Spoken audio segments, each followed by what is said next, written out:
காப்பவன் கடவுளென்றால் காக்கியும் கடவுளே. இன்னைக்கு வரலாற்று காவலன் வரலாறு வகுப்புல டே நம்பர் 12 இன்னைக்கான வகுப்பு வந்து பார்த்தீங்கன்னா, ஸோ இரண்டாவது பாடம் 7ஆம் வகுப்புல இரண்டாவது பாடம் வட இந்திய புதிய அரசுகளின் தோற்றம். நார்த் இந்தியாவில் என்னென்ன அரசுகள்லாம் தோற்றுவிக்கப்பட்டுச்சு, புதிய அரசுகள், அதாவது இடைக்கால இந்தியாவில். இடைக்கால இந்தியா வரலாற்று ஆதாரங்கள் பார்த்தோம். அப்புறம் இடைக்கால இந்தியாவில் என்னென்ன அரசுகள் உருவாச்சுன்னு பார்க்குறோம். அப்படியே இடைக்கால இந்தியாவுக்குள்ள ஒரு பாடமாக போனால் 4 பாடம் இருக்குது முதல் பருவத்தில். இன்னைக்கு நம்ம இரண்டாவது பாடம் பார்க்க போகிறோம். முதல் பருவத்தில் வட இந்திய புதிய அரசுகளின் தோற்றமும் புதிய அரசுகளின் தோற்றம், அதுதான் இந்த பாடத்துடைய தலைப்பு. ஸோ பார்க்குற இந்த பாடத்தில் என்னென்னலாம் படிக்க போகிறோம் அப்படின்னு சொல்லி பார்த்தீங்கன்னா, முக்கியமாக கொஸ்டின் ஏரியான்னு சொல்லி பார்க்கும்போது வட இந்தியாவின் ரஜபுத்திர அரசுகள் மற்றும் அவற்றை போன்ற ஏனைய அரசுகள் குறித்த அறிவினை பெறுதல். அப்போ வட இந்தியாவில் ரஜபுத்திரர்கள், ராஜஸ்தான், ராஜபுதானம், இந்து அரசுகளின் கூட்டமைப்பு அப்படின்னு சொல்லக்கூடிய ரஜபுத்திரர்கள் ஒரு கூட்டமைப்பாக இருந்தாங்க. ஸோ அவங்களுடைய ராஜாக்கள் அவங்களுடைய ஏதாவது முக்கியமான புக்கு இருந்துச்சுன்னா, இல்லை ஏதாவது ஒரு கட்டணம் கட்டியிருந்தாங்கன்னா இந்த மாதிரி மட்டும் படித்தா போதும். அதுக்கப்புறம் போர்கள், இது மட்டும் தான் பிசிஎஸ்ஐ கேட்க போகிறாங்க. ஸோ ரொம்ப டீப்பாலாம் இங்கே போக வேண்டிய அவசியம் இருக்காது. இயர்லாம் கொஞ்சம் கம்மியாக மனப்பாடம் பண்ணிக்கிட்டா போதும். அதுக்கப்புறம் வந்து பார்த்தீங்கன்னா, இந்திய பண்பாட்டிற்கு ரஜபுத்திரர்கள் மற்றும் பாலர்களின் பங்களிப்புகள். அதான் சொல்றேன்ல, ரஜபுத்திர அரசர்கள் அவங்க இருக்காங்க, யார் யார் எந்தெந்த ஒரு ஆட்சி பண்ணாங்கன்னு அங்கே படிக்க போகிறோம். அது போக ஏனைய அரசுகள் யார் யார் எங்கெங்கே ஆட்சி பண்ணாங்க, என்னென்ன மன்னர்கள் இருக்காங்கன்னு அங்கே படிக்க போகிறோம். அதுக்கப்புறம் ரெண்டாவது என்ன படிக்க போகிறோம், அவங்க என்ன கட்டணம் கட்டினாங்க, அவங்க என்ன இலக்கிய பங்களிப்பு பண்ணாங்க, அவங்களோட பங்களிப்புகள் என்ன அப்படின்னு சொல்லிட்டு அங்கே ரெண்டாவது அதை படிக்க போகிறோம். அதுக்கப்புறம் மூணாவது ரொம்ப ரொம்ப முக்கியமான கொஸ்டின் ஏரியா இது. ஸோ இது ரொம்ப முக்கியமான ஒரு கொஸ்டின் ஏரியா. ஸோ அதில் என்ன படிக்க போகிறான், அரேபியர் மற்றும் துருக்கியரின் தொடக்க கால படையெடுப்புகள். அப்போ கஜினி, கோரி, அந்த குத்மின் ஐபக் வர வரைக்கும் இருக்கக்கூடிய அந்த படையெடுப்புகளை படிக்க போகிறான். ஸோ முகமது பின் காசிம், கஜினி, கோரி, இந்த 3 பேரோட படையெடுப்புகள் எங்கெங்கே படையெடுத்தாங்க, எந்தெந்த மன்னரை தோக்கடிச்சாங்க அப்படின்னு அந்த இடத்துல படித்தோம்னா அதான் என்னது, அரேபியர் மற்றும் துருக்கியர்களின் தொடக்க கால படையெடுப்புகள். ஓகேங்களா? ஸோ இந்த பாடத்தை படிக்கிறதுக்கு முன்னாடி உங்களுக்கு ஒரு இது காட்ட வேண்டியிருக்கு, அதை நம்ம பார்த்துக்குறோம். ஸோ மிடில் இந்தியா, இடைக்கால இந்தியாவில் நார்த் இந்தியா எப்படி இருந்துச்சு, சவுத் இந்தியா எப்படி இருந்துச்சு அப்படின்னு சொல்லி தான் பார்க்க போகிறோம். ஸோ அதுக்கு முன்னாடி இந்த மேப்பை பாருங்கள். இதெல்லாம் பாலர்களுடைய பகுதி. இது குஜராத் பிரதிகாராஸ். நீங்கள் இந்த பாடம் படிக்கும்போது உள்ள அவங்களாம் இருப்பாங்க. ஸோ அது ரொம்ப கொஸ்டின் ஏரியாவுக்கு முக்கியமான ஏரியா கிடையாது. ஸோ அதுக்கப்புறம் வந்து பார்த்தீங்கன்னா ராஷ்டிரகூடர்கள், இங்கே சோழர்கள், பாண்டியர்கள், அதுக்கப்புறம் பல்லவர்கள் வந்தாங்க. ஸோ இவங்கெல்லாம் இருப்பாங்க. ஸோ நான் அந்த கால வரிசையை நான் வரைகிறேன், நீங்கள் நல்லா பார்த்துக்கோங்க. ஸோ 7ஆம் நூற்றாண்டு வந்து பார்த்தீங்கன்னா 7ஆம் நூற்றாண்டு எப்படி இருக்குன்னு பாருங்களேன். ஹர்ஷர் இருக்கார். இந்தியா மேப்பை நான் வரைகிறேன்.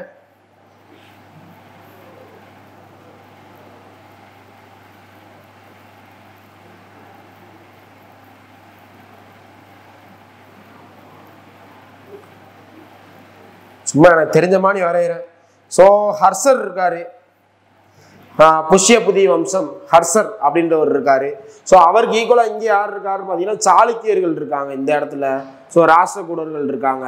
ஸோ அதுக்கப்புறம் கீழே வந்து பார்த்தீங்கன்னா பல்லவர்கள், அது கீழே வந்து பார்த்தீங்கன்னா பாண்டியர்கள். இது 7ஆம் நூற்றாண்டுல இருந்த இந்தியா.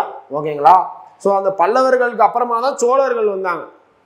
பாண்டியர்களையும் பல்லவர்களையும் முறியடிக்கப்பட்டதா சோழர்கள் வந்தாங்க. ஓகேங்களா? ஸோ அப்போ அதுதான் இந்த இடத்துல நம்ம பார்க்குறோம். அதாவது சாளுக்கியர்கள் 2ஆம் புலிகேசி இருந்தார், பல்லவர்கள் 1ஆம் மகேந்திரவர்மன், 1ஆம் நரசிம்மவர்மன் இருந்தார், இங்கே அரிகேசரி மாரவர்மன், கூன் பாண்டியன் அப்படின்னு பாண்டிய மன்னர்கள் இருந்தாங்க. இதான் 7ஆம் நூற்றாண்டோட இந்தியாவில் இருந்த ஒரு டைம் லைன். இப்போ நம்ம பார்க்குறத பாருங்க. பிரதிகாராஸ்ல எந்தெந்த மன்னர்கள் இருந்தாங்க, 1ஆம் நாகப்பட்டன், அவர் தானே தோற்றுவிச்சாரு. அப்போ அவர் தானே முக்கியமான ஆளு. ஸோ அதுக்கப்புறம் மிகிர போஜர் இருந்தாரு, மகிபாலர் இருந்தாரு, 2ஆம் நாகப்பட்டர் இருந்தாரு. ஸோ இவங்கெல்லாம் பிரதிகாரா வம்சங்கள். ஓகேங்களா? அதுக்கடுத்து பால வம்சத்தை தோற்றுவிச்சவர் யாரு, கோபாலரு. அதுல முக்கியமான அரசர் யாரு, தர்மபாலரு. கடைசி முக்கியமான அரசர் யாரு, தேவபாலரு. ஓகேங்களா? ஸோ அது ரொம்ப முக்கியமான இது ஒரு பாயிண்ட். அதுக்கப்புறம் ராஷ்டிரகூட வம்சத்தை தோற்றுவிச்சவர் யாரு, தந்தி துர்க்கர். ஓகேங்களா? இங்கிலீஷ்ல இருக்குன்னு படிக்க வேணாம், இது வெறும் பேர் தான். பேர் இங்கிலீஷ்ல இருந்தா என்ன, என் பேர் திவாகர், நான் இங்கிலீஷ்ல எழுதினாலும் திவாகர் தான், தமிழ் எழுதினாலும் திவாகர் தான். நீங்க அதுல ஒன்றும் இது பண்ணிக்கிற தேவையில்ல. கோபாலர், தர்மபாலர், தேவபாலர். நான் 1ஆம் நாகப்பட்டர், மிகிர போஜர், மகிபாலர். ஓகேங்களா? ஸோ தந்தி துர்க்கர், 3ஆம் கோவிந்தர், அமோகவர்சர்.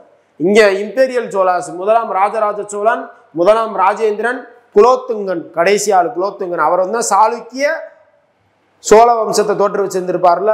ஸோ முதலாம் ராஜநரேந்திரன் அப்படின்னு சொல்லுவாங்க. நம்ம அதை பார்ப்போம் பின்னாடி, அந்த பாடம்லாம் உங்களுக்கு எடுத்து கொடுத்துருவாங்க. ஸோ இதுதான் அந்த நார்த் இந்தியா சவுத் இந்தியாவில் இருந்த அந்த காலகட்டத்தில் இடைக்கால இந்தியா தொடங்கும் போது இருந்தது. அதுக்கடுத்து ராஜபுத்திரர்கள் யார் யார் இருக்காங்கன்னா பரமர்ஸ் அப்படின்னு சொல்லுவாங்க. பரமர் அப்படின்றவங்க மால்வா பகுதி, மால்வா பீடபூமி அப்படின்னு சொல்லுவோம்ல. ஸோ மால்வா பகுதி. அதுக்கப்புறம் சிசோடியர்கள் அப்படின்றவங்க மேவார். ஓகேங்களா, சிசோடியர் வந்து மேவாரு. ஸோ அதுக்கப்புறம்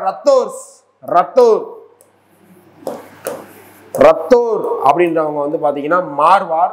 அதுக்கப்புறம் சவுகான், முக்கியமான ஆளே இவங்க தாங்க. சவுகான் தான் இங்கே நீங்கள் ஃபுல்லாக படிக்க போறீங்க. பிருத்திவிராஜ் சவுகான் வம்சத்தில் முக்கியமான ஆள். சவுகான் அஜ்மீர், டெல்லி, இவங்கெல்லாம் அங்கிட்டு இருந்தாங்க.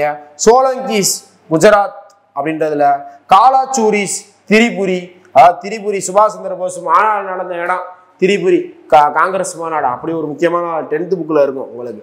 அடுத்து கங்கர்கள் வந்து கலிங்க பகுதி, ஒடிசா. அதுக்கப்புறம் சேனாஸ் அப்படின்றவங்க பெங்கால். ஸோ இவங்கெல்லாம் இருப்பாங்க. இதில் தான் என்ன நடக்குது, கஜினியோடைய அட்டாக் நடக்குது. ஸோ முகமது கஜினியோடைய அட்டாக்கும் முகமது கோரியோடைய அட்டாக்கும் எங்கே நடக்குது, ஸோ இந்த இதில் தான் நடக்குது. யாதவர்கள் இருந்தாங்க. ஸோ இதெல்லாம் நம்மளுக்கு தேவையில்லை.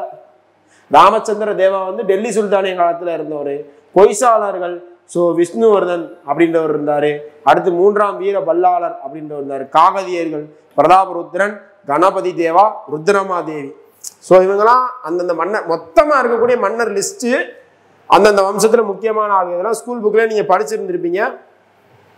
ஸோ இதான் மேப்பில் சோலங்கீஸ், பரம்பராஸ், காண்டேலாஸ், காலாச்சூரிஸ், யாதவாஸ், காகதியாஸ், தெலுங்கு கோடா, சோளா, கொய்சாலா, சேராஸ், கடம்பானா கர்நாடகா சைடு இருந்தவங்க தான் கடம்பா வம்சம். ஓகேங்களா, ஸோ இதெல்லாம் முக்கியமான வம்சங்கள். சேனாஸ்ன்றவங்க எங்கே இருக்கான்னு பார்த்துக்கோங்க. இது ஓரளவுக்கு பிசி எக்ஸாமுக்கு இந்த அளவுக்கு படிக்க வேண்டிய அவசியம் இல்லை. முதல்ல தொடங்கினது யாரு, கடைசி அரசர் யாரு, முக்கியமான போர் என்ன அப்படின்னு மேலோட்டமாக படித்தா போதும். இந்த பாடம் ரொம்ப ஈஸியான எளிமையான பாடம். ஓகேவா, ரைட். இப்போ இந்த பேராலாம் என்ன மனப்பாடம் பண்ணணும் அதை பார்க்குறோம். பிசி எக்ஸாமுக்கு எஸ்ஐ எக்ஸாமுக்கு இந்த பேராகிராஃபில் என்ன கேள்வி கேட்பாங்க அப்படி சொல்லி பார்த்தீங்கன்னா, இங்கே சித்தூரின் ராணா மாலவத்தை வெற்றி கொண்டதன் நினைவாக ஜெயஸ்தம்பா என்னும் வெற்றி தூண் சித்தூரில் நிறுவப்பட்டது. ஓகேங்களா, யாரெல்லாம் எந்தெந்த ஏரியான்னு பாருங்க. பிரதிகாரர்கள், இப்ப பார்த்தோம்ல பிரதிகாரர்கள் இருந்தாங்களா, முதலாம் நாகப்பட்டர். அவங்க ஆளுங்க எங்க இருக்காங்க, மேற்கிந்தியா பகுதியிலும். பாலர்கள் இந்தியாவின் கிழக்கு பகுதியிலும் வலிமை மிக்க அரசுகளை தோற்றுவித்தனர், நிறுவியிருந்தனர். 9ஆம் நூற்றாண்டில் ராஜஸ்தான், கன்னோஜ் ஆகிய பகுதிகளின் மேல் இறையாண்மை கொண்ட சக்தியாக தம்மை கூறிக்கொள்ளும் அளவிற்கு பிரதிகார அரசாங்கம் வளர்ச்சி பெற்றிருந்தது. பிரதிகாரர்கள் அந்த யார் மன்னர் லிஸ்ட்ன்னு பார்த்தோம். பாலர்கள் 3 பேரை பார்த்தோம். அவங்க தான் பெரிய ஆளா இருக்காங்க இடைக்கால இந்தியாவில ஃபர்ஸ்ட். அவோ ரஜபுத்திரர்கள் இருக்காங்க. இதான் ஜெயஸ்தம்பா நிறுவனது யாரு, சித்தூரின் ராணா, அதாவது சித்தூரின் அரசர் மாலவத்தை வெற்றி கொண்டது நினைவாக என்ன அனுப்பிச்சிருக்காரு, ஜெயஸ்தம்பா அப்படின்றத அமைத்திருக்காரு. ஓகேங்களா, ஸோ அதுக்கப்புறம் பார்க்குறோம். பிரதிகாரர்கள் வீழ்ச்சி ஆயிட்டாங்கப்பா. பிரதிகாரின் வீழ்ச்சி வங்காளத்தில் பாலர்களின் எழுச்சிக்கும் வடமேற்கு இந்தியாவில் சவுகான்களின் எழுச்சிக்கும் வித்திட்டது. இந்த சவுகான் தான் யாரு, ரஜபுத்திரர்கள். ஓகேங்களா, ரஜபுத்திரர்கள் எத்தனை வம்சம் இருந்துச்சான், 36 வம்சம் இருந்துச்சான். ரஜபுத்திரர்கள்ல 36 கிளான்ஸ் இருந்துச்சான் அப்படின்னு சொன்னவர் யாரு, ஜேம்ஸ் டாட் அப்படின்றவர் சொல்லியிருந்திருப்பாரு. பின்னாடி வருது, அந்த லைன்லாம் வருது. ஓகேவா, கிபி 7, 1, 2 முக்கியமான வருஷம். எல்லா எக்ஸாம்லையும் கேட்பேன். இந்த கேள்வி வந்து ரொம்ப முக்கியமான கேள்வி. முதல் முஸ்லீம் படையெடுப்பு, முதல் அரேபியர் படையெடுப்பு, முதல்ல இந்தியாவின் மீது படையெடுத்த முதல் முஸ்லீம்னு கேட்டாலும் முகமது பின் காசிம் 17 வயசு பையன். முதல் அரேபியர்னு கேட்டால் முகமது பின் காசிம் 17 வயசு பையன் தான். ஏன்னா 2 ஒன்று தானே. ஸோ அப்போ அரேபியர் வராரு. ஸோ அவர் பேர் தான் என்னது, முகமது பின் காசிம். ஸோ அதுக்கப்புறம் முக்கியமான பாயிண்ட் அப்படின்னு பார்த்தீங்கன்னா, என்னதான் முஸ்லீம் எப்போ படையெடுத்து வராங்க, 712 படையெடுத்து வராங்க. ஆனாலுமே முஸ்லீம் எப்போ ஆட்சி பண்ண ஆரம்பிக்கிறாங்க, 1206 தான் ஆட்சியே தொடங்குது. இந்தியாவில் முஸ்லீம் ஆட்சி எப்போ தொடங்குது? குத்புதீன் ஐபக் காலத்தில் 1206 தான் தொடங்குது. ஆனால் 712 தான் முஸ்லீம் அப்பயே படையெடுத்து வந்துட்டாங்க. 500 வருஷம் கழிச்சு ஆட்சி அமைக்கிறாங்க. அப்போ அதை யாரையா தடுத்தது அப்படின்னு சொல்லி பார்த்தீங்கன்னா யசோவர்மன் 736 இருக்காப்புல. அவரு அந்த டயத்தில் அவர் எதிர்க்கிறாரு, இந்தியா மீது படையெடுத்து வர முஸ்லீம்களை எதிர்த்து நிப்பாட்டுறாரு, தடுத்து நிறுத்துறாரு. ஸோ அதுக்கப்புறம் நிறைய அரசர்கள் இருக்காங்க. அதுல முக்கியமான பங்கு யாருக்கு இருக்குன்னா ரஜபுத்திரர்களுக்கு தான் என்ன இருக்கும். ஸோ அந்த பங்கு இருக்கு. 1200 வரைக்கும் ரஜபுத்திரர்கள் தாக்கு பிடிச்சி இருந்திருக்காங்க. ஸோ ஆனால் வந்து பார்த்தீங்கன்னா அவங்கள ஒற்றுமை இல்லாதன் காரணமாக முஸ்லீம்கள் உள்ள வந்துட்டாங்க. ஸோ அதுதான் இங்கே அரேபியர்களும் துருக்கியர்களும் உள்ள வந்துட்டாங்க. ஸோ அப்போ ரஜபுத்திரர்கள் யாரு அப்படின்னு பார்க்கலாம். இவ்வளவு நாள் தடுத்து வச்சிருக்காங்களே யார் பாவீங்க அப்படின்னு சொல்லி பார்க்குறாங்க. ரஜபுத்திரர்கள் என்பவர் ராஜ்புத் என்ற சொல் ரஜபுத்திர என்னும் சமஸ்கிருத சொல்லிலிருந்து பெறப்பட்டது. ரஜபுத்திரர்கள் என்றால் யாருன்னு பாருங்களேன். வம்சாவளி அது இதுன்னு இருக்கு. இங்கேயே மேப் இருக்கு, நீட்டா இருக்கு பாருங்க. டெல்லி உருவாக்குனது டோமர்கள். ஓகேவா, டோமர்னாலே டெல்லி தான். சவுகான்கள், பிரதிகாரர்கள், கன்னோஜ் பகுதியில் இருக்கக்கூடிய ஆளுக, சந்தேலர்கள், நாலந்தா பல்கலைக்கழகம் இங்க இருக்கு, பாலர்கள் கிழக்கு பகுதியில காமரூபம் வருகி இருந்தாங்க. அப்ப காமரூபம்னா என்னது? அசாமுடைய பழமையான பேர் என்னது? காமரூபம். ராஜஸ்தானோட பழமையான பேர் என்ன? ரஜபுத்தானம் அப்படின்றது.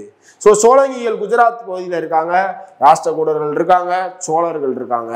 ஓகேங்களா, இப்ப நம்ம அந்த இமேஜ் அதான் பார்த்தோம், இங்கேயும் அதான் பார்க்கணும். ரஜபுத்திர என்ற சொல்லின் பொருள் அரச வம்ச ரத்தத்தின் வாரிசு அல்லது வழித்தோன்றல் என்று பொருள். 647 ஹர்ஷர் அப்படின்றவர் இறந்து போயிட்டாருங்க. ஹர்ஷ சரிதம் என்ற நூல் எழுதினவர் யாரு? கமெண்ட்ல போடுங்க. ஏன்னா ஏற்கனவே நீங்க கிளாஸ் கவனிச்சிருப்பீங்கல்ல, போன கிளாஸ்கள்ல ஏதாவது ஒரு சார் சொல்லியிருந்திருப்பாங்க. ஹர்ஷ சரிதம் முக்கியமா பிசி எக்ஸாம்ல எதிர்பார்க்கக்கூடிய கேள்வி. கமெண்ட்ல போட்டு விடுங்கயா. ஓகேங்களா, தொடர்ந்து வடக்கு மற்றும் மத்திய இந்தியாவில் பல பகுதியில் பல்வேறு ரஜபுத்திர இனக்கூறுகள் தங்களை அரசியல் நிறுவி கொண்டன. அப்ப ரஜபுத்திரர்கள் ஒரு ஆள் 2 ஆள் கிடையாது, நிறைய பேர் இருக்காங்க. 3 வம்சம் இருந்துச்சு. அதெல்லாம் பரிசுல கேட்க மாட்டாங்க, சும்மா பாருங்க. சூரிய வம்சி என்றால் சூரிய குலம், சந்திர வம்சி என்றால் சந்திர குலம், அக்னி குலம் அப்படின்னு சொல்லிட்டு 3 குலமா இருந்திருக்கு ரஜபுத்திரர்கள். அதுல 2 பேர் முக்கியமாக கருதப்பட்டிருக்காங்க. ஸோ இவங்க வந்து பாத்தீங்கன்னா பந்தேல் கண்டின் சந்தனர்கள் முக்கியமானவர்கள், ஹரியானா பகுதியில் தோமர்கள், இப்படி முக்கியமான ரஜபுத்திரர்கள் இருந்திருக்காங்க. ஸோ அதுக்கப்புறம் வந்து பார்த்தீங்கன்னா ஜேம்ஸ் டாட் என்ற கீழ்திசை புலமையாளரான அவர் என்ன சொல்றார்? 1829 36 ரஜபுத்திர அரச குலங்களை பட்டியலிடுகிறார். இது நம்ம ஆல்ரெடி சொல்லிதான் ஆரம்பிச்சோம். 36 ரஜபுத்திரர்கள் வம்சம் இருந்துச்சுன்னு சொல்லிட்டு அவர் பட்டியல் போடுறாப்லையா. ஸோ யார் அவரு? James dot. ஓகேவா, ஸோ அவர் 1829 பட்டியலிடுறாரு. இத்தனை ரஜபுத்திர வம்சம் இருந்திருக்குன்னு. இவங்களுக்குள்ள ஒற்றுமை இல்லாததான் காரணமா இருந்திருக்கு. அது முக்கியமானதுன்னு அவரே சொல்றாரு. முக்கியமான 4 குலங்கள் சிறப்பு தகுதி பெற்றவையானவைகள் பிரதிகாரர்கள், சவுகான்கள், சோழங்கிகள் என்று அழைக்கப்பட்ட சாளுக்கியர்கள். அதாவது தக்கானே சாளுக்கியர்கள் கிடையாது, இனி சோழங்கிகள்ன்றது வேற சாளுக்கியர்கள்னு சொல்றாப்புல அவரு. அதுக்கப்புறம் பவாரை சேர்ந்த பரமாரர்கள் 4 பேருமே அக்னி குலத்தை சேர்ந்தவங்களாம். சூரியவம்சி, சந்திரவம்சி, அக்னிகுலம், அக்னி வம்சின்னு சொல்லி இருந்துச்சுல. இவங்க 4 பேருமே முக்கியமான ஆளுங்க, அதை அக்னி குலத்தை சேர்ந்தவங்க அப்படின்னு சொல்லி சொல்றாங்க. ஸோ அதுல யாரெல்லாம் இருக்காங்க? பிரதிகாரர்கள். பிரதிகாரம் முக்கியமானதுன்னு பார்த்தோமா, சவுகான்கள் முக்கியமானதுன்னு பார்த்தோமா. ஸோ அதுக்கப்புறம் சோழங்கிகள் குஜராத் சைடு இருந்தாங்களா, அந்த மேப்ல பார்த்தோமா. அதுக்கப்புறம் பரமார்கள், ஓகேங்களா, மத்திய இந்தியா சைடு இருந்தாங்களா, அவங்களையும் பார்த்தோமா. இப்ப பிரதிகாரர்களை பத்தி பார்க்கணும். ரஜபுத்திரர்களை பார்த்துட்டா இப்ப பிரதிகாரர்களை பத்தி பார்க்கணும். 4 முக்கிய குலமரபுகளை சார்ந்த ரஜபுத்திரர்களில் ஒரு பிரிவினரான பிரதிகாரர்கள், இன்னாட்டி அவருக்கு இன்னொரு பேர் என்னது? கூர்ஜர பிரதிகாரர்கள். ஓகேங்களா, கூர்ஜராட்டில் இருந்து, அதாவது ஜோத்பூர்ல இருக்காங்க. கூர்ஜராட், ஜோத்பூர் தான் என்ன சிட்டி என்று அழைக்கப்படுகிறது? பிங்க் சிட்டி ஜெய்ப்பூர் மாதிரி, ப்ளூ சிட்டி வந்து என்னது? ஜோத்பூர். ஓகேவா, கிபி பொது ஆண்டு 6ஆம் நூற்றாண்டில் ஹரிச்சந்திரா என்பவர் கூர்ஜர அரச வம்சத்தை அடிக்கடி நாட்டினார். அப்ப இந்த கேள்வி நல்லா பாருங்க. எப்பயுமே இந்த பாடத்துல இருந்து என்னதான் கேட்பாங்க? யார் தொடங்குனது, யார் கடைசி அரசர், ஏதாவது ஒரு இலக்கியம் இருந்தால் அது யார் உருவாக்குனது, ஏதாவது ஒரு கட்டிடம் இருந்தால் அது யார் உருவாக்குனது. அப்ப இப்ப நம்ம ஒரே ஒரு கட்டிடம் தான் பார்த்திருக்கோம். ஜெயஸ்தம்பா கட்டினது யாரு? சித்தூரின் ராணா மாலவத்தை வெற்றி கொண்டது நினைவாக அவர் உருவாக்குனாருன்னு பார்த்தோமா. ராஷ்டிரகூடர் வம்சத்தை யாரும் தோற்றுவிச்சதாக சரித்திரம் இல்லை. ஆனால் இத்தனை வம்சம் இருந்துச்சு, 36 வம்சம் இருந்துச்சுன்னு சொன்னவர் யாரு? James tattoo. ஓகேங்களா? ஸோ அவங்க முஸ்லீம் படையெடுப்பை தடுத்து நிறுத்தினாங்க. ஸோ அதில் வந்து பார்க்குறோம் 6ஆம் நூற்றாண்டில் ஹரிச்சந்திரா என்பவர் தான் கூர்ஜர பிரதிகார வம்சத்தை தோற்றுவிக்கிறாரு. ஸோ அதில் முதல் மற்றும் முக்கியமான அரசர் யாரு? முதலாம் நாகப்பட்டர். ஓகேங்களா? அதை தான் நம்ம அந்த இமேஜில் பார்த்தோம். ஸோ என்பவர் ஆவார். கிபி. அதுக்கடுத்து முக்கியமானதுன்னு பார்த்தோம்னா, நான் எக்ஸாம் கேட்குறதுக்கு மட்டும் சொல்கிறேன், ஏன்னா எல்லாத்தையும் வளவலன்னு சொன்னால் உங்களுக்கு தலைவலிக்கும். அதுக்கடுத்து முக்கியமான வரின்னு பார்த்தீங்கன்னா இந்த மிகிர போஜரை அவங்களாம் நம்ம அந்த இதுலேயே பார்த்துட்டோம். ஸோ அதுக்கப்புறம் வந்து பார்த்தீங்கன்னா இங்கே இவர் வந்துடுவார். ஸோ இவங்க ரஜபுத்திரர்கள் தோக்கிறதுக்கான காரணம், 12ஆம் நூற்றாண்டுகளில் ரஜபுத்திரர்கள் தங்களுக்கு இடையே முடிவுற்ற போர்களை மேற்கொண்டனர். இச்சூழலை சாதகமாக பயன்படுத்திய பல உள்ளூர் சிற்றரசர்கள் சுதந்திர அரசர்களாக மாறினர். ஓகேங்களா? இதான் முக்கியமான பாயிண்ட். ஸோ ரஜபுத்திரர்கள்ட்ட ஒற்றுமை இல்லை. ஓகேங்களா? அதுக்கப்புறம் பாலர்களை பற்றி பார்க்குறோம். பால வம்சத்தை தோற்றுவிச்சவர் யாரு? கோபாலர். ஸோ அதான் முக்கியமான பாயிண்ட். பால அரச வம்சத்தை உருவாக்கியவர் கோபாலர். அரச பரம்பரை சேர்ந்த இவர் என்ற வரலாற்று பின்பணி அவருக்கு இல்லை. அவர் யாரோ ஒரு ஆள், இந்த ரஜபுத்திரர்கள் முடிவுற்றனால இவர் வந்துட்டாரு, அவங்களுக்கு ஒற்றுமை இல்லாதனால அவங்க வந்துட்டாருன்ற மாதிரி சொல்றாங்க. ஸோ அதுக்கப்புறம் பார்க்குறோம் முக்கியமான ஆள் யாருன்னு பார்த்தீங்கன்னா தர்மபாலர். 1 கோபாலர், 2 தர்மபாலர். ஸோ பால அரச வம்சத்தை வட இந்தியாவுக்கு வலிமை மிக்கதை எடுத்து சென்றவர் தர்மபாலர். ஸோ அதுக்கப்புறம் வந்து பார்த்தீங்கன்னா தேவபாலர் அப்படின்னு ஒரு ஆள் இருப்பாரு. ஸோ தேவபாலர் என்ன செஞ்சிருப்பாருன்னா கிழக்கு இந்தியாவில் காமரூபம் வரைக்கும் அவர் எழுத்து செஞ்சிருப்பார். ஓகேங்களா? 3 ஆள் தான். கிழக்கு நோக்கி காமரூபம் வரை விரிவுபடுத்தியவர் யாரு? ஸோ அவருடைய மகனான தர்மபாலரின் மகனான தேவபாலர். அப்போ 3 பேர் தான் பால வம்சத்தில் படிக்க போறீங்க. தொடங்கியவர் கோபாலர். ஓகேங்களா? அதுக்கப்புறம் வட இந்தியா வலிமை மிக்க அரசாக மாற்றியது தர்மபாலர். அவர் தான் விக்ரமசீலா பல்கலைக்கழகத்தை உருவாக்குனவர். ஓகேங்களா? ஸோ அது ரொம்ப முக்கியமானது. ஸோ அதுக்கப்புறம் வந்து பார்த்தீங்கன்னா தேவபாலர் கிழக்கு நோக்கி காமரூபம் வரை, அதாவது காமரூபம்னா என்னது? அசாம் வரை விரிவுபடுத்தினவர் யாரு? ஸோ அவர் தான். ஸோ என்னடா அப்படி, நான் வந்து ஹிஸ்ட்ரி கிளாஸ் இப்படி நடத்தவே மாட்டேன், புக்கை வச்சு நடத்தவே மாட்டேன். ஏன்னா நான் இதுக்கு முன்னாடி நடந்த வீடியோஸில் போய் பார்த்தேன், நிறைய பேர் புக்கை வச்சு நடத்துங்கன்னு சொல்லியிருந்தாங்க. அதனால தான் நான் வந்து புக்கை வச்சு நடத்துறேன். இல்லாட்டி நான் வெறும் பேப்பரை மட்டும் ஓப்பன் பண்ணி என்னோட கதைகளை நான் எழுதி போட்டு தான் நடத்துகிற ஆள். ஸோ உங்களுக்காண்டி தான் புக்கை போட்டு நடத்துகிறோம், எல்லா வரையும் சொல்லணும்னு சொல்லி சொன்னாங்க. ஸோ அதனால தான் இதான் விக்ரமசீலா மடாலயம். மொத்தம் 2 மடாலயங்கள் இருக்கு. நாலந்தா பல்கலைக்கழகம், அது உங்களுக்கு குப்தர்கள் கிளாஸ் நடத்தும் போது சொல்லியிருந்திருப்பாங்க. நாலந்தா வந்து பார்த்தீங்கன்னா குப்தர்கள் காலத்தில் குமாரகுப்தர் கட்டினது. விக்ரமசீலா மடாலயத்தை கட்டினவர் யாரு? தர்மபாலர். இது 2மே பௌத்த மடாலயங்களாக தான் இருந்துச்சு. ஓகேங்களா? ஸோ நாலந்தா பல்கலைக்கழகம் தான் மகாவிகாரா என்று அழைக்கப்பட்டது. இது 2மே இடிச்சவர் யாரு? பக்தியார் கில்ஜி. ஓகேங்களா? குத்புதீன் ஐபக்கின் படைத்தளபதியான பக்தியார் கில்ஜி.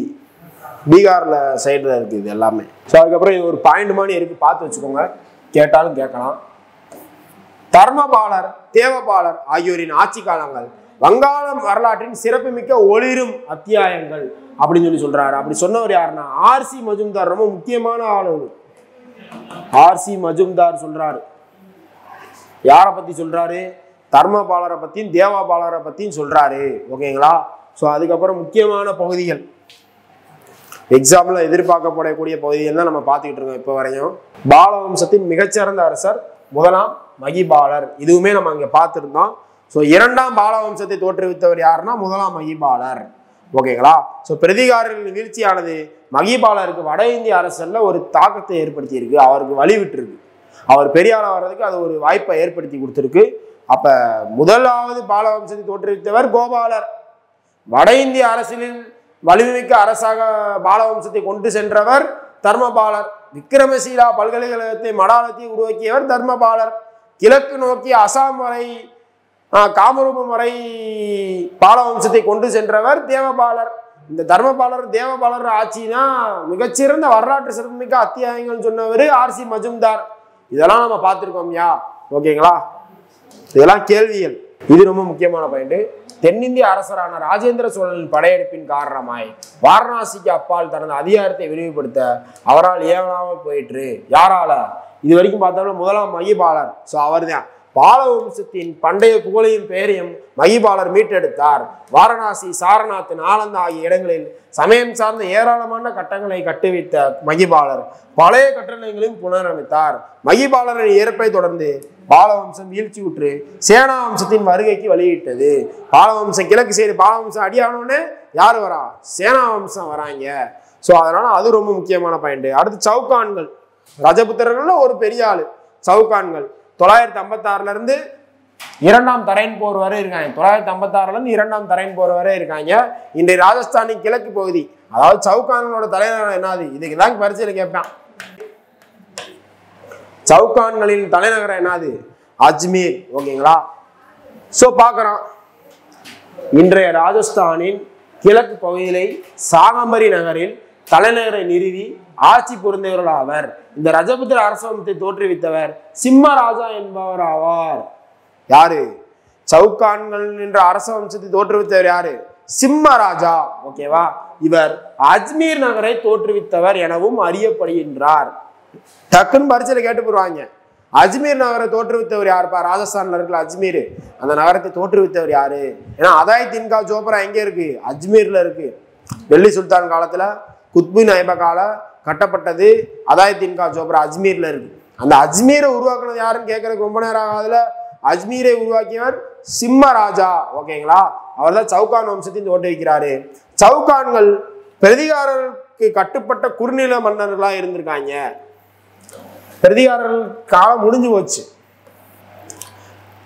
அதுக்கடுத்து பார்க்குறோம், பிரதிகாரர்கள் தோளோடு தோல் நின்று அது இதுன்னு தேவையில்ல நம்மளுக்கு. இதுதான் நம்மளுக்கு பரிசு கேட்கக்கூடிய பாயிண்ட். நம்ம டைரக்டா பரிசையில கேட்கிற பாயிண்டை மட்டும் டக்கு டக்குன்னு எடுத்து சொல்லிட்டு போறோம். 1191 முதலாம் தரைன் போர், டெல்லிக்கு பக்கத்தில் இருக்கக்கூடிய தரைன், முதலாம் தரைன் போர். கோரி முகமது படையெடுத்து வராப்புல. ஸோ அவரை தோற்கடிக்கிறாரு பிருத்திவிராஜ் சவுகான் ரஜபுத்திரர்களோட உதவியோட. அதான் 1192 முதலாம் தரைன் போர். ஓகேங்களா? ஸோ அது ரொம்ப முக்கியமான பாயிண்ட். முகமது கோரியை தோற்கடிக்கிறாரு. அதுக்கப்புறம் இருந்த போதிலும் இரண்டாம் தரையின் போர்ல அவர் கொஞ்சம் அசால்ட்டு தனம் ஆகி போச்சு. ரஜபுத்திரர்கள் கூட்டமைப்புல ஒற்றுமை இல்லை. இவரும் நிறைய குதிரை படையில நிறைய மாடர்ன் டெக்னாலஜி பயன்படுத்தி கொண்டு வராரு. ஸோ அதனால என்ன ஆயிருது? 1192 இரண்டாம் தரையின் போர்ல பிருத்திவிராஜ் சவுகான் தோற்கடிக்கப்பட்டு கைது செய்யப்படுறாரு. அதுக்கப்புறம் சிறிது காலம் சிறையில இருந்திருப்பாரு.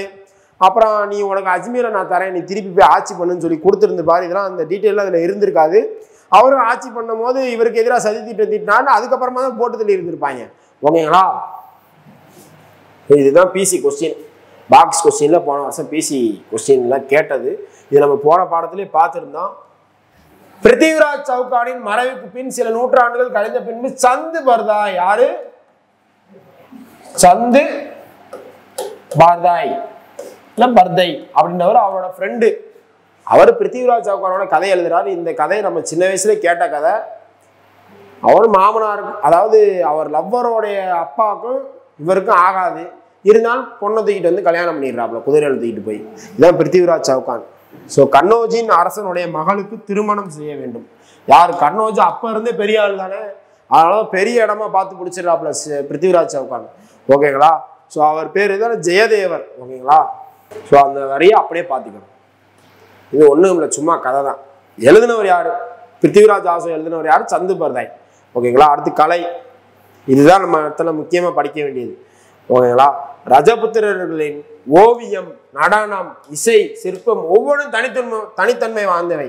ஸோ இவங்களுடைய பாணி ஓவியங்கள் எப்படி அழைக்கப்படுது? ராஜஸ்தானி ஓவியங்கள் என்று அழைக்கப்படுகிறது. ராஜஸ்தானி ஓவியங்கள் எங்கெங்கெல்லாம் காணப்படுது? ரொம்ப முக்கியமான ஏரியா, இந்த இடத்துல நல்லா கவனமா பாருங்க. பிக்கனேர், ஜோத்பூர், இவ்விடங்களும் 2 இடங்களும் ராஜஸ்தான்ல இருக்கு. மேவார் அப்படின்றது உதய்பூர்ல இருக்கு. ஜெய்சால்மர் ராஜஸ்தான்ல இருக்கு. புரி அப்படின்றது ஹரியானால இருக்கு. என்னென்ன இருக்கு? பிக்கனேர், ஜோத்பூர் ராஜஸ்தான்ல இருக்கு. மேவார் உதய்பூர்ல இருக்கு. ஜெய்சால்மர் ராஜஸ்தான்ல இருக்கு. புரி என்பது ஹரியானால இருக்கு. அப்ப ராஜஸ்தான்ல 3 வந்துருச்சு. பிக்கனேர் 1, பிக்கனேர் 2 ஜோத்பூர் 3 ஜெய்சால்மர் ஓவியங்கள் காணப்படக்கூடிய இடம். உதய்பூர்ல மேவார், ஹரியானால புரி. இந்த 5 ஏரியா மட்டும் என்னவா? ராஜஸ்தானி ஓவியங்கள் காணப்படக்கூடிய இடங்கள். ராஜபுத்திரர்கள் ஓவியம் ராஜஸ்தானி என்று அழைக்கப்படுகிறது. ஓகேங்களா? அதுக்கடுத்து பார்க்குறோம், ரஜபுத்திரர்கள் கட்டடங்கள் மிகச்சிறந்தவர்களாக இருக்காங்க. அவங்க என்னென்ன கட்டடம் கட்டியிருக்காங்கன்னு பார்த்துறோம். ஸோ சித்தோர்கார் ராந்தம்பூர் பறவைகள் சரணாலயம் இருக்குல்ல, ராந்தம்பூர் பறவைகள் சரணாலயம் ரொம்ப முக்கியமானது. அது ராந்தம்பூர்ல அக்பர் படையெடுத்து போயிருந்திருப்பாரு, அதுவும் ரொம்ப முக்கியமானது. கும்பல்கார் கார், சித்தோர் கார், ராந்தம்பூர், கும்பல்கார் எல்லாமே எங்க இருக்கு? ராஜஸ்தான்ல இருக்கு. ஸோ அதுக்கப்புறம் மாண்டு, குவாலியர், சந்தேரி, அசிர்கார் இவை அனைத்து மத்திய பிரதேசத்துல இருக்கு. குவாலியர்னாலே மத்திய பிரதேசம் தானே, அது ரொம்ப முக்கியமானது குவாலியர். ஸோ அது ரொம்ப பார்த்துக்கோங்க. ஜான்சி ராணி சமாதி அங்கே தான் இருக்கு. அதுக்கப்புறம் 1857 பெருங்கலகம் முடிவுற்ற இடம்னு கேட்டாலும் குவாலியர் தான், ரொம்ப ஃபேமஸானது. அக்பரின் அவையில் இருந்த தான்சன் என்ற இசையமைப்பாளர், இசை கலைஞர், அவர் எந்த ஊர்? குவாலியரை சேர்ந்தவர். அப்படிப்பட்ட ஊர் குவாலியர். மாண்டு, குவாலியர், சந்தேரி, அசிர்கார்.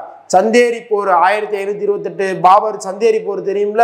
ஸோ மேதினி ராய், அது சந்தேரி ரொம்ப முக்கியமான ஊர். ஸோ ராஜபுத்திரின் கட்டடங்கள்லாம் இருக்கக்கூடியதுக்கு இது ஒரு எடுத்துக்காட்டு.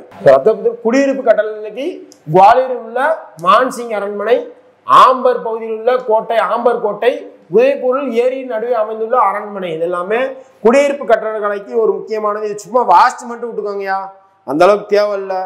ஸோ அதுக்கடுத்து பார்க்குறோம். கஜுராகோ என்னும் இடத்தில் உள்ள கோயில்கள், கோனார்க்கில் உள்ள சூரியனார் கோயில், அபுகுன்றின் மீது கட்டப்பட்டுள்ள தில்வாரா கோயில். இது நேத்துமே பார்த்தோம், தில்வாரா டெம்பிள் நேத்து பாடத்திலையுமே பார்த்துருந்தோம். முக்கியமான கோயில்கள் அதெல்லாம் வரலாற்று சான்றுகளை பார்த்தோம். இது யார் உருவாக்குனாங்க அப்படின்ற இதில் பார்க்குறோம். அப்போ கஜுராகோ என்னும் இடத்தில் உள்ள கோயில்கள், கோனார்க்கில் உள்ள சூரிய கோயில், அபுகுன்றில் உள்ள தில்வாரா கோயில், 3 கோயில்களும் அவங்க காலத்தில் உருவாக்கப்பட்டது அப்படின்னு சொல்லிட்டு கலை விமர்சகர்கள் சொல்றாங்க. காந்தாரியா கோயில் ஃபர்ஸ்ட் பக்கத்திலே காந்தாரியா கோயில் தான் கொடுத்துருப்பாங்க பாடத்தோட ஆரம்பிக்கிற பக்கத்துல, மத்திய பிரதேசத்துல இருக்கு. ஓகேங்களா? மேட்ச் பாதையில கேட்டுருவான், இல்லை தவறான நிலையில கேட்டு புரியான், தப்பானது எதை கண்டுபிடிண்டு. ஓகேங்களா? நம்ம அபுகுன்றுகள் தில்வாரா டெம்பிள் ராஜஸ்தான்ல இருக்குன்னு போட்டு போயிடுவான். காந்தாரியா டெம்பிள் மத்திய பிரதேசம் ஞாபகம் வராது. ஆனா பாடத்தோட முதல் அட்டை அந்த பாடம் பேர் ஆரம்பிக்கும் போதே காந்தாரியா டெம்பிள் தான் வச்சிருக்கான். இப்போ மத்திய பிரதேசம் போனோடனே புக்கு பேர்ல எழுதிருங்க, புக்கு மேலே போயிட்டு எழுதிருங்க. ஓகேங்களா? அதுக்கடுத்து இது ரொம்ப முக்கியமான கொஸ்டின், கேட்கறதுக்கு அதிகமான வாய்ப்பு இருக்கு. கஜுராகோ பண்டேல்கண்டில் உள்ள கஜுராகோ கோயில்ல எத்தனை கோயில்கள் இருக்கான்? 30 கோயில்கள் இருக்கான். கஜுராகோ கோயிலின் சிகரங்கள் எழில் மிகுந்தவையாகும். கோயிலின் வெளிப்புறம் உட்புறம் மிகுந்த நேர்மையான சிற்பங்கள் கொண்டுள்ளன. இதெல்லாம் நீங்க வாசிச்சுக்கிருவீங்க. சமண தீர்த்தங்கரர்களுக்கும் சிவன், விஷ்ணு ஆகிய இந்து கடவுள்களுக்கும் படைத்தளிக்கப்பட்டுள்ளன. 3 மதத்தை பத்தி சொல்லக்கூடிய கோயில் இது இந்த கஜுராகோ கோயில். ஓகேங்களா? 3 மத பாணியிலையும் கட்டப்பட்டிருக்கும் அந்த கோயில். 16 இந்து மற்றும் சமண கோயில்கள் உள்ளன. அபுகுன்றின் மேலுள்ள சமண கோயிலில் முக்கியமானது பாருங்க, ஜோத்பூரிலிருந்து 32 கிலோமீட்டர் தொலைவில் ஓசியான் என்னும் இடத்தில் 16 இந்து மற்றும் சமண கோயில்கள் உள்ளன. அதுக்கு இதுக்கு சம்மந்தம் கிடையாது. ஸோ அதுக்கப்புறம் முக்கியமான பாயிண்ட்னு பார்த்தா இதுதான். ஏன்னா இப்போ SIPC தான் முக்கியமானது மட்டும் தான் சொல்லணும். இதே நான் வந்து TNPSசிக்கு எடுக்கிறேன், மற்ற இதுக்கு எடுக்கிறோம்னா நம்ம எல்லாத்தையும் சொல்லிட்டு போயிடலாம். ஸோ இதுக்கு நம்ம தேடி தேடி சொல்ல வேண்டியதாக இருக்கும். வெண்மை நிற சலவை கற்களால் கட்டப்பட்ட கூடம் உள்ளது. ஓசியான் என்னும் இடத்தில் 16 இந்து மற்றும் சமண கோயில்கள் உள்ளது. அதை முக்கியமான பாயிண்ட் பார்த்து வச்சுக்கோங்க. ஸோ அதுக்கடுத்து இது ரஜபுத்தர் பங்களிப்பு பார்த்துருக்கோம் இது வரைக்கும். அடுத்து பாலர்களின் பண்பாட்டு பங்களிப்பு. பௌத்த மதம் 2 வகையா இருக்கா, ஹீனயானம், மகாயானம். அதில் பாலர்கள் வந்து என்ன வகையை பின்பற்றிருக்காங்க? பௌத்தத்தில் 2 வகை இருக்கு, ஹீனயானம், மகாயானம். கிரேட்டர் வெஹிக்கிள், லெஸ்டர் வெஹிக்கிள்னு சொல்லிட்டு இருக்கு. ஹீனயானம்னா லெஸ்டர் வெஹிக்கிள், மகாயானம்னா கிரேட்டர் வெஹிக்கிள். அதில் இவங்க மகாயானம் கிரேட்டர் வெஹிக்கிளை பின்பற்றி இருந்திருக்காங்க. ஓகேங்களா? ஸோ அதனால பௌத்த கோயில்களும் நிறைய கட்டி இருந்திருக்காங்க. ஸோ நாலந்தா விக்ரமசீலா பல்கலைக்கழகம் பார்க்குறோம். ஸோ அதுக்கப்புறம் சமய பரப்பாளர்கள் மூலம் திபெத்தில் பௌத்தம் நிறுவப்பட்டது. அப்போ யாரால பௌத்தம் நிறுவப்பட்டிருக்கு? பாலர்களால தான் திபெத் பகுதியில் பௌத்தமே நிறுவப்பட்டிருக்கு. ஓகேங்களா? ஒரு 2012 உலகம் அலைய படத்தில் திபெத்தை தான் ஃபஸ்ட்டு காமிப்பாங்க, பௌத்த மதம் வந்து ஒருத்தவர் இருக்கிற மாதிரிங்க. ஓகேங்களா? ஸோ அதுக்கப்புறம் பார்க்குறோம் அதிசா, காளிசா மாதிரி இவர் அதிசயமான ஆளு. என்ன பண்றான்னு பாருங்களேன். இவர் பெயரும் புகழும் பெற்ற பௌத்த துறவியமான இவர் திபெத்தில் பௌத்தத்தை சீர்திருத்தம் செய்தவருமான யாரு? அதிசா. விக்ரமசீலா பல்கலைக்கழகத்தின் தலைவராகவும் இவர் இருந்திருக்காரு. சுமத்ரா மற்றும் ஜாவாவை சேர்ந்த இந்து பௌத்த சைலேந்திர அரசுடன் பாலர்கள் சுமூகமான உறவை பேணினர். அப்ப அதிசா ரொம்ப முக்கியமான ஆள். அதிசா என்னவா இருந்திருக்காரு? விக்ரமசீலா மடாலயத்தின் தலைவராகவும் இருந்திருக்காரு. திபெத்தில் வந்து பௌத்தத்தை சீர்திருத்தம் பண்ணவர் யாரு? அதிசா. அதிசயமான ஆளு. ஓகேவா? பாலர்களின் ஆதரவால் தனித்தன்மை வாய்ந்த புதிய பாணியை கொண்ட கலைப்பள்ளி ஒன்று உருவானது. இது பாலர்களின் கலை அல்லது கிழக்கு இந்திய கலை என்று பெயர் அழைக்கப்பட்டது. இதெல்லாம் நல்லா ஒன்று கவனிச்சுக்கோங்கய்யா, இந்த பாடத்தில் கேள்வி கேட்கறது கம்மி, ஆனால் கேள்வியே கம்மியாக தான் இருக்குது, ஆனால் தெரிஞ்சுக்கக்கூடிய கருத்து அதிகமாக இருக்குது. ஸோ இதை வந்து பார்த்தீங்கன்னா ஜஸ்ட் ரீடு மட்டும் பண்ணுங்க. இந்த பாடத்தை நான் அண்டர்லைன் பண்ணுறேன்னா அந்த கேள்வியை மட்டும் படிக்க போது அதுதான் 100% பரிசைக்கு வரும். நீ எதையும் போட்டு எக்ஸ்ட்ரா படித்து குழப்பிக்கிறாத. பிசிஎஸ்சி எக்ஸாமுக்கு 100% அண்டர்லைன் பண்ணுற கொஸ்டின் மட்டும் தான் பரிசைக்கு வரும். கான்ஃபிடென்ட். ஸோ இது டிஎன்பிஎஸ்சி எக்ஸாமில் கேட்டிருந்தேன். ரக்ஷா பந்தன் என்றால், ரக்ஷா என்றால் பாதுகாப்பு, பந்தன் என்றால் கட்டுதல் அல்லது உறவு என்று பொருள். இப்போ ரக்ஷா பந்தன், ஸோ இது ரவீந்திரநாத் தாகூர் வங்க பிரிவினை அப்போ கொண்டாடுறாரு, இந்து முஸ்லீம் ஒற்றுமையை காண்டி. ஸோ அதான் இந்த பாக்ஸில் சொல்லியிருக்காங்க, வேற ஒன்றும் கிடையாது. வங்க பிரிவினை எந்த வருஷம் ஊருக்கே தெரியும். கர்சன் பிரபு கொண்டு வந்தது 1905. ரவீந்திரநாத் தாகூர் இந்த விழாவை ஏற்படுத்தி இந்து முஸ்லீம் ஒற்றுமையை கொண்டு வராரு. ஆனால் உருவாக்குனது யார்? ரஜபுத்திரர்கள் ரக்ஷாபந்தனை உருவாக்குனது. இதில் முக்கியமானது எதுவும் இல்லை. ஸோ அப்படியே டக்கு டக்குன்னு போகிறான். பாலர்கள் பனை ஓவியத்துக்கு ஃபேமஸ் ஆனவங்க. ஸோ அதுக்கப்புறம் இஸ்லாமிய மதம் தோற்றுவிக்கிறது யார் அப்படின்னு சொல்லி பார்த்தீங்கன்னா முகமது நபிகள் நாயகமாவார், தோற்றுவித்தவர். இதனை எங்கு தோற்றுவிக்கிறாங்க? அரேபியாவில் உள்ள மெக்கா. ஸோ இது ஒரு பாயிண்ட், இது ஒரு பாயிண்ட், அவ்வளோதான் இந்த இடத்துல. ஸோ அதுக்கப்புறம் கேட்கக்கூடிய பாயிண்ட் பார்த்தா இந்த கலிஃபத்துனா என்னன்னு பாருங்களேன், ரொம்ப முக்கியமானது. ஸோ ஒரு இஸ்லாமிய அரசு அரசியல் ரீதியாகவும் மத ரீதியாகவும் ஒரே நபரால் ஆளப்பட்டால் அவ்வரசு கலிபத் என்று அழைக்கப்பட்டது. கலிஃபா என்னும் சொல்லுக்கு இதே இறை தூதர் முகமது நபிகளின் சீடர், இறை தூதர் முகமது நபிகளின் பிரதிநிதி அல்லது சீடர் என்று பொருள். ஓகேங்களா? ஸோ அதுக்கப்புறம் முக்கியமான பாயிண்ட், பரிசை கேட்கக்கூடிய பாயிண்ட் வந்துருவோமா? இதுதான் பரிசைக்கு அடுத்து கேட்கறது. கஜினி. ஏன்னா அடுத்து இன்னும் யார் தான் இருக்கா? கஜினி இருக்காங்க, கோரி இருக்காங்க, அது பார்க்கணும்ல. ஸோ அது பார்க்கணும் அடுத்து. இப்போ பார்க்குறேன், கஜினியை தலைநகராக கொண்ட ஆட்சி அமைத்தவர் யாரு? அல்பட்டஜீன். நீ 11th புக் எடுத்து படித்தாலும் இதான் இருக்கும். கஜினியை தலைமையிடமாக கொண்ட ஆட்சி அமைத்தவர் அல்பட்டஜீன். அவரோட மகன் சபக்திஜீன். அவருடைய மகன் தான் யாரு? அதாவது அல்பட்டஜீன், அவரோட மருமகன் சபக்திஜீன், அவருடைய மகன் கஜினி முகமது. அதாவது முகமது அவர் பேரு, அவர் ஏரியா பேர் கஜினினால கஜினி மாமுது அப்படின்னு சொல்லி பேரை வச்சு விட்டாங்க. ஸோ அதை பார்த்து வச்சுக்கோங்க. ஸோ எப்படி முஸ்லீம்களுக்கு இந்தியாவை தெரியுது? ஒன்றுமே இல்லை, நான் ஒரு கதைலாம் இருக்கு.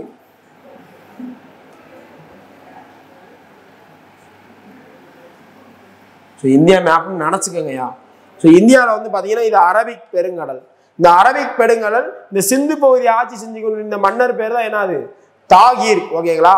ஸோ இந்த சைடு பல்லாயிரக்கணக்கான பெண்களை வந்து அடிமையை வாங்கி கொண்டு இந்த கப்பல் இங்கேருந்து இங்கே போய்கிட்டு இருக்கு, அரேபியாவுக்கு போய்கிட்டு இருக்கு. ஸோ அந்த போகிற வழியில் அந்த கப்பலை எவனா ஆட்டையை போட்டுறாங்க கடற்கொள்ளையர்கள்.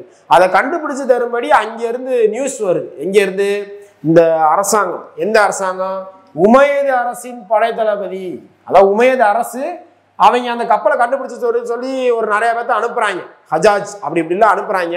ஸோ அது எதுவும் வேலைக்கு ஆகலை. அவர் எனக்கு இதுக்கு சம்மந்தம் இல்லை அப்படின்னு சொல்லி கையை விரிச்சிடாரு தாகீர் என்ற இந்து மன்னர். அந்த ஏரியா பேர் பிராமணாபாத் அப்படின்னு சொல்லி சொல்லுவாங்க.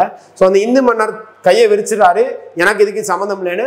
ஸோ அவர் மீது படையெடுக்கிறக்காண்டி 17 வயது பையனான முகமது பின் காசிம் அப்படின்னு அவர் அனுப்புகிறாங்க. ஸோ அவரும் காசிமை தோற்கடிச்சிடுறாரு. சிந்துவின் தலைநகரம் அரோர், இது ரொம்ப முக்கியமானது. ஸோ சிந்துவின் தலைநகரம் அரோரை வந்து கைப்பற்றி சிந்துவில் நிர்வாக ஏற்பாடுகளை செஞ்சு வைக்கிறாரு. அங்கே மக்களுக்கு பாதுகாக்கப்பட்ட மக்கள் அப்படின்னு சொல்லிட்டு தகுதி வழங்கப்பட்டது.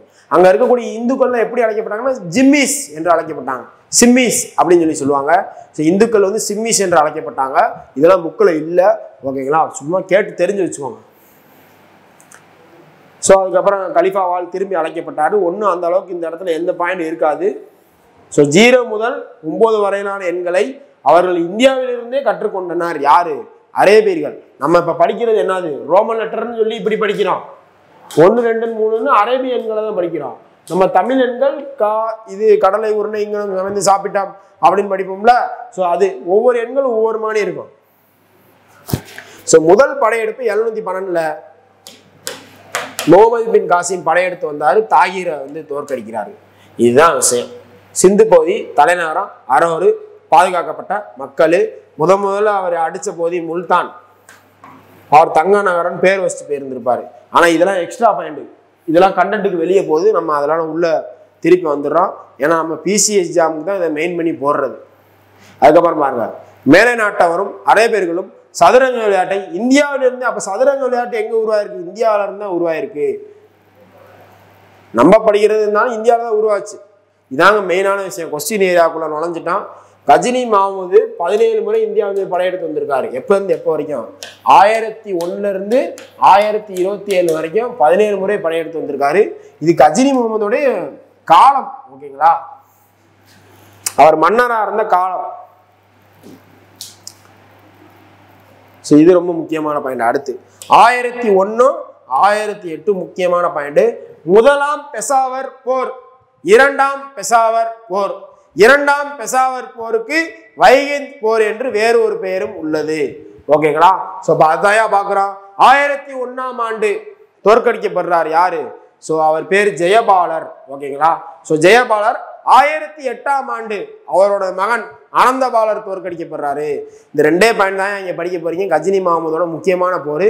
அதுக்கப்புறம் என்னது 1025 டு 1026 வரைக்கும் சோமநாதபுர கோயில் படையெடுப்பு. குஜராத்ல சோமநாதபுர கோயில் படையெடுப்பு நடந்திருக்கு. ஸோ அதுக்கப்புறம் இவர் வந்து பாத்தீங்கன்னா 1030 இறந்து போயிடுறாரு. ஸோ அதுக்கு முன்னாடி வந்து பாத்தீங்கன்னா 1024 மஹமூது முல்தானில் இருந்து புறப்பட்டு ராஜபுரத்தின் குறுக்கே படையெடுத்து வந்து சோழங்கி அரசர் முதலாம் பீமதேவரை 1024 தோற்கடிக்கிறார். அவருக்கு வருஷம் படிக்கப்படுறது 1001 1008 1024 முதலாம் பீமதேவர். இது ஜெயதேவர், இது ஜெயபாலர், இது அனந்தபாலர். இது வந்து யாரு? முதலாம் பீமதேவர். ஓகேங்களா, ஜெயபாலர், அனந்தபாலர், முதலாம் பீமதேவர். அதுக்கப்புறம் சோமநாதபுர கோயில் படையெடுப்பு. இந்த 4 பாயிண்ட் மட்டும் படிச்சுக்கோங்க போதும். அந்த இடத்துல ஒன்றும் வளவலன்னு தேவல். 1030 இறந்து போயிட்டாப்ல. ஓகேங்களா, ஸோ அந்த பகுதி கீழே இருந்தவங்க யாரு? கோர் பகுதியை சேர்ந்த முகமது அல்லது முகமது கோரி கஜினிக்கு கப்பம் கட்டிய ஒரு குறுநில மன்னராக தான் இருந்திருக்காரு. கஜினி மஹமூது இறந்து போயிட்டாருன்னு தெரிஞ்சோடனே இவர் ஆட்டம் போட ஆரம்பிக்கிறாரு. இவர் ஆனா கஜினி மஹமூது மாதிரி கொள்ளையடிக்கணும்னு நினைக்கல. இவர் வந்து ஆட்சி கைப்பற்றணும்னு சொல்லிட்டு வராரு. ஸோ இவர் வந்து 1175 ஒரு பாயிண்ட் முல்தானை கைப்பற்றி அவர் அடுத்தடுத்து படையெடுப்பின் மூலம் ஒட்டுமொத்த முல்தானை கைப்பற்றினார். 86 பஞ்சாபை தாக்கி கைப்பற்றினார். இவருக்கு 2 பாயிண்ட் தான் இப்போதைக்கு. அதுக்கடுத்து 1191 1192 இவருக்கு 4 வருஷம் தான் படிக்க போறோம். அவருக்கு 1001 1008 1024 1025 டு 26 4 வருஷம் படிச்சோமா. அதே மாதிரி இந்த ஆளுக்கு 1175 1186 1191 1192 இது மட்டும் தான் படிக்க போறோம். இந்த 2 ஆல்ரெடி படிச்சிட்டோம். இப்போ இந்த 2 படிச்சிருக்கோம். அவ்வளவுதான் முகமது கோரி. இவர் அடிமையை வாங்கிட்டு வந்தவர் தான் குத்புதீன் ஐபக். முதலாம் தரையன் போர்ல பார்த்துட்டோம். வளவலான்னு நம்ம பார்க்க வேணாம். அந்த இடத்துல பிருத்திவிராஜ் சௌகான் ஜெயிச்சிட்டாப்ல. அவ்வளவுதான். டெல்லிக்கு அருகே நடந்திருக்கு இந்த போர். பிருத்திவிராஜ் சௌகான் 1191 டெல்லிக்கேயே தரையன் என்னும் இடத்தில் நடைபெற்ற போரில் முகமது கோரியை தோற்கடித்தார். இப்போர் முதலாம் தரையன் போர் என்று அழைக்கப்படுகிறது. இத்தோல்விக்கு பழிவாங்கும் பொருட்டு முகமது கோரி தீவிரமான ஏற்பாடுகளை மேற்கொண்டு பெரிய படையை திரட்டினார். தன்னுடைய பெரும் படையோடு பெசாவர் முல்தான் வழியாக லாகூரை வந்தடைந்தார். தன்னுடைய மேலாதிக்கத்தை அங்கீகரிக்குமாறும் ஒரு முஸ்லீமாக மாறும்படி பிருத்திவிராஜ் சௌகானை என்ன செய்யறாரு? 2ஆம் தரையன் போர்ல பிருத்திவிராஜ் சௌகான் முஸ்லீமா மாறுடா அப்படின்னு சொல்லி கைது செய்து கொடுமைப்படுத்துறாரு. ஓகேங்களா, அவங்க 2 பேரும் சேர்ந்து காயின்லாம் வெளியிட்டு இருந்திருப்பாங்க. ஸோ அதெல்லாம் தேவையில்ல. 2ஆம் தரையன் போரில் 1192 பிருத்திவிராஜின் படையில் முற்றிலுமாக தோற்கடித்து முகமது கோரி அவரை கைது செய்து கொன்றார். பாடம் முடிஞ்சிருச்சு. பாட சுருக்கம் வந்துட்டான். ஸோ குத்புதீன் ஐபக் வந்து டெல்லியின் முதல் சுல்தான் சொல்லிட்டு எப்போ வராரு? 1206 டு 1210 வரைக்கும் அவர் இருப்பார். முதல் டெல்லி சுல்தான் போலோ ஆண்டுகிட்டு இருக்கும் போது கீழே விழுந்து மண்டை தெரிச்சிடான். அவர் இறந்து போயிடுவாப்புல. ஓகேங்களா, ஸோ அதுக்கப்புறம் பாட சுருக்கம் பார்க்குறோம். இங்க எல்லாத்துக்குமே இந்த வட இந்திய புதிய அரசியல் தோற்றத்துக்கு காரணமாக அரசர் அவர் இறந்து போனாலும் இம்புட்டு அரசு உருவாகிருக்கு. அப்படி யாரெல்லாம் உருவானா? பெருதிகாரர்கள் உருவாகினாங்க.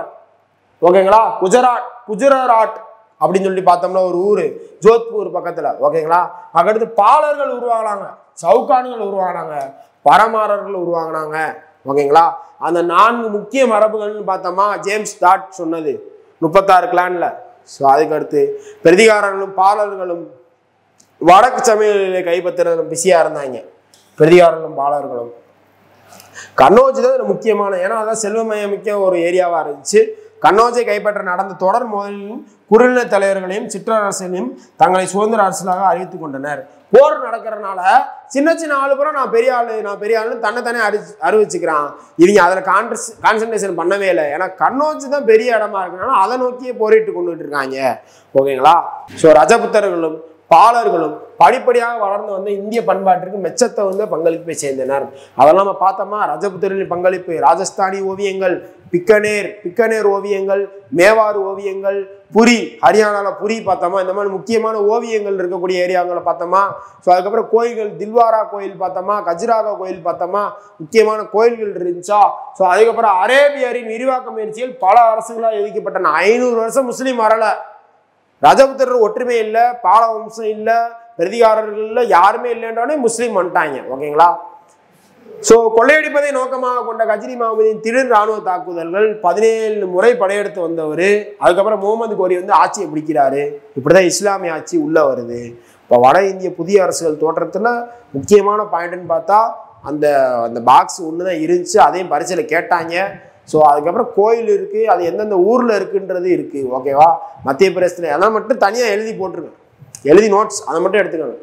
நான் சொன்னேன்ல எந்தெந்த ஊர்ல என்னென்ன கோயில் இருக்கு, அதுக்கப்புறம் இடையில சொன்ன எக்ஸ்ட்ரா பாயிண்ட்ஸ், இதை மட்டும் எழுதுனா 1/2 பக்கம் கூட வராது இந்த பாடம். அவ்வளோ ஒரு ஈஸியான பாடம், ஒன்றும் கஷ்டப்படாதீங்க. இப்போ புக் பேக்கை வச்சு இந்த பாடத்தை முடிப்போமா? பிருத்திவிராஜ் ராஜோ என்னும் நூலை எழுதியவர் சந்து பர்தாய். ஸோ கல்கனர் என்ன எழுதினார்? நேத்து கிளாஸ்ல பார்த்தோம்னா கல்கனர் ராஜ தரங்கினி அப்படின்ற ஒரு நூல் எழுதியிருந்தாரா. ஸோ அது பார்த்தோமா. விசாகதத்தர் அப்படின்றவர் என்ன எழுதியிருந்தாரு? ஸோ அது உங்களுக்கு குப்தர்கள் கிளாஸ்ல நடத்தி இருந்திருப்பாங்க.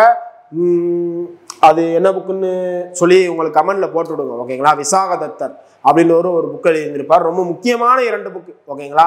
ஸோ அதை நான் உங்களுக்கு ஹோம்ஒர்க்காக தரேன். பிரதிகார அரசர்கள் முதல் தலைச்சிறந்த அரசர் யாரு?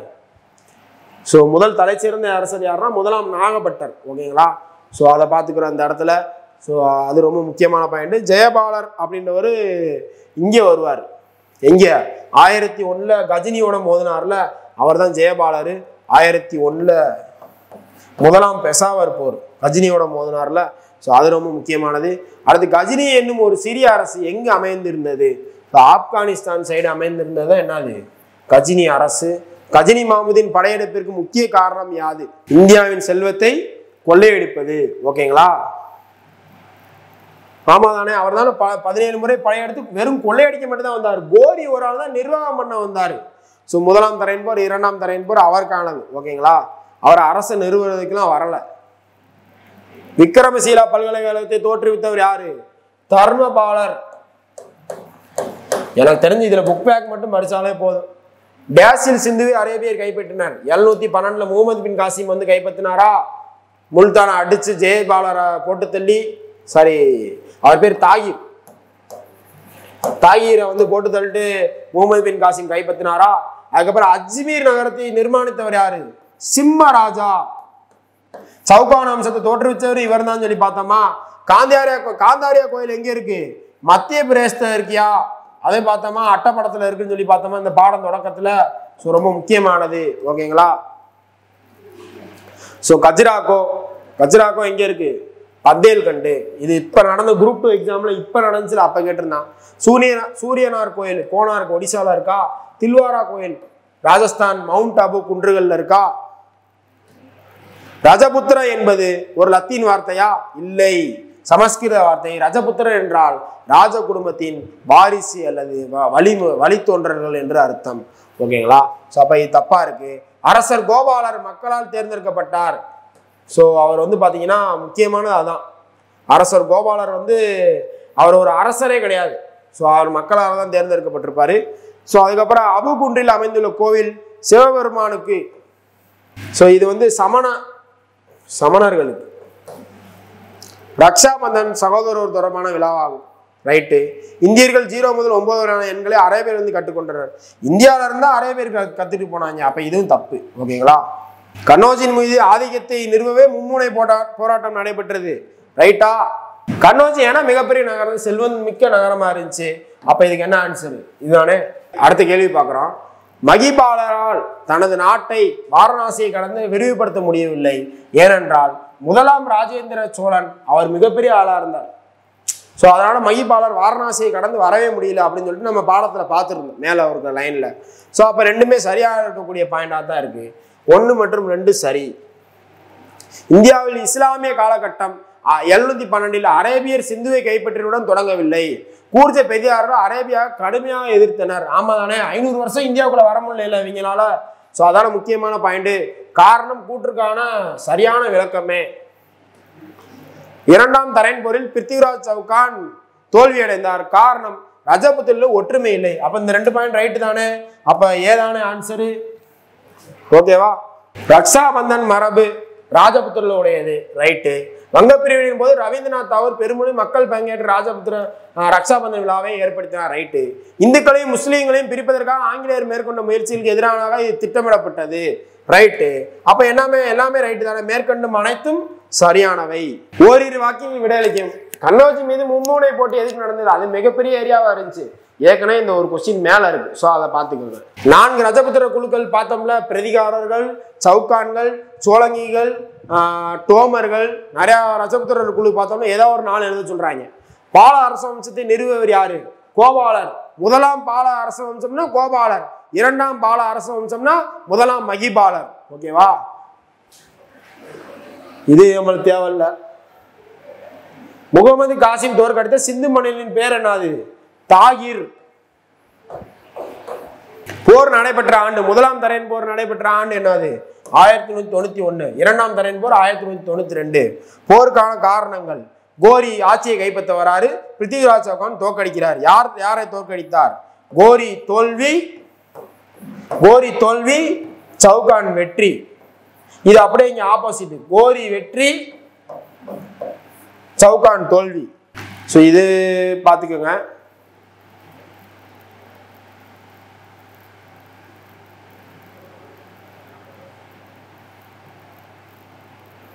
இந்த இடத்துல பார்க்குறோம். 1191 1ஆம் தரையன் போர். 1030 யார் இறந்து போயிட்டா? கஜினி இறந்து போயிட்டாரு. 712 என்னது? முகமது பின் காசிம் படையெடுப்பு. 1192 என்னது? 2ஆம் தரையன் போர். அப்ப இதுக்கு அடுத்து இது வரும். ஓகேங்களா? ஃபர்ஸ்ட் இது, அதுக்கடுத்து செகண்ட் இது. ஏன்னா 1001 ஜெயபாலரை கஜினி படையெடுத்து வர்றாரு. 1ஆம் பெசாவர் போர்னு பார்த்தான். அதுக்கப்புறம் 1001 அப்புறமா 1175. ஸோ இது கோரி கைப்பற்றினார்ல. ஸோ அது ஒரு முல்தான கைப்பற்றினார் கோரி. 1175 முல்தான கைப்பற்றுறார். 1186 குஜராத்தை பஞ்சாபை கைப்பற்றுறாருன்னு படிச்சோமா? ஸோ அதுக்கப்புறம் 1ஆம் தரையன் போர், அதுக்கப்புறம் 2ஆம் தரையன் போர். இதான் கால வரிசை. அடுத்து கட்டக வினாக்கள். மாமுது கஜினியால் தோற்கடிக்கப்பட்ட பஞ்சாபின் சாகி வம்சம் யாரு? ஜெயபாலர். ஓகேங்களா? ஸோ அதுக்கப்புறம் ரஜபுத்திர ஓவிய பாணியில் எவ்வாறு அழைக்கப்பட்டது? ராஜஸ்தானி என்று அழைக்கப்பட்டது. ஓகேங்களா? அதுக்கப்புறம் ரஜபுத்திர குளங்கள் எத்தனை இருந்துச்சு? 36 இருந்துச்சுன்னு சொன்னோமா? ஜேம்ஸ் தாட் என்பவர் 36 குளங்கள் இருந்ததா சொன்னாரா? அதுல 4 முக்கியமானதுன்னு சொன்னாரா? ஸோ அதெல்லாம் படிச்சிருந்திருப்பீங்க. இந்தியாவில் முதல் இஸ்லாமிய பேரரசை உருவாக்கியவர் யாரு? அதாவது கோரி முகமது வந்தாரு, குத்புதீன் ஐபக் உருவாக்குனாரு. So 2 point. மெக்கா எங்க உள்ளது?